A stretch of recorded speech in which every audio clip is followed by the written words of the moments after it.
BTR নিৰ্বাচনৰ বিজেপিৰ প্ৰাৰ্থী তালিকা ঘোষণা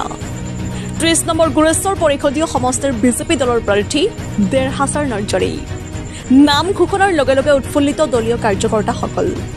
গুৰেশ্বৰত বিজেপিৰ প্ৰাৰ্থী দেৰহাছাৰ নাৰ্জাৰীৰ নাম ঘোষণাত উৎফুল্লিত দলীয় কাৰ্যকৰ্তাসকল আজি নিশা গুৰেশ্বৰ মণ্ডল বিজেপিৰ কাৰ্যালয়ত 30 নম্বৰ গুৰেশ্বৰ পৰিষদীয় সমষ্টিৰ প্ৰাৰ্থী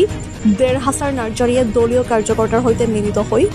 ৰাইজৰ সম উন্নয়ন সমবিকাশৰ অৰ্থে ৰাইজক সেৱা কৰিবলৈ আগবাঢ়ি অহা বুলি উল্লেখ কৰাৰ লগতে অসমৰ মুখ্যমন্ত্ৰী ডক্টৰ হিমন্ত বিশ্ব শৰ্মা ৰাজ্যিক বিজেপিৰ সভাপতি দিলীপ শইকীয়াৰ লগতে দলীয় কাৰ্যকৰ্তাসকলক ধন্যবাদ আৰু কৃতজ্ঞতা জ্ঞাপন কৰি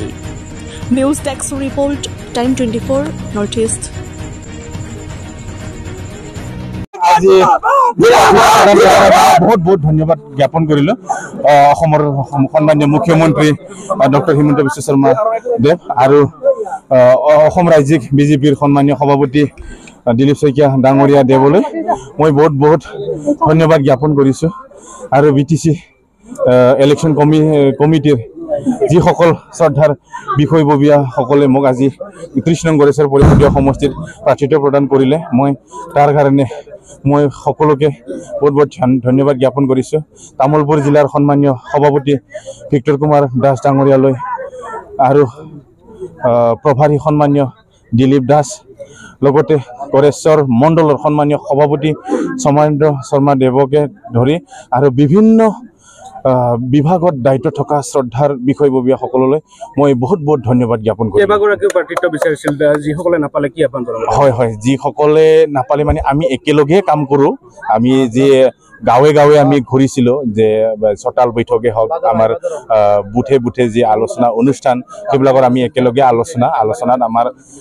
আলোচনাই আছে যে আমি 6 জনৰ ভিতৰত কোনোবা এজনে যিজনে নাপায় কিয় যে আমি একেলগে হাতে হাত ধৰি আমি সমষ্টিটো উদ্ধাৰ কৰাৰ কাৰণে আমি লাগি যাম আমি আলোচনা কৰি থোৱাই আছে জয় হলে গুৰেশ্বৰৰ প্ৰথমটো কাম কি হ'ব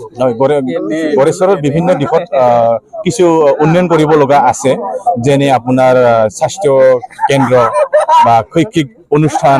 বিভিন্ন গাঁৱৰ ভিতৰত ৰাস্তা দলং সমাজখন যিখিনি যুৱক আছে যুৱক যুৱতীসকলক যে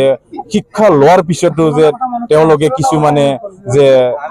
যে চাকৰি বাকৰি নাপালে তেখেতসকলক মই আত্মনিৰ্ভৰ কৰাৰ কাৰণে হোৱাৰ কাৰণে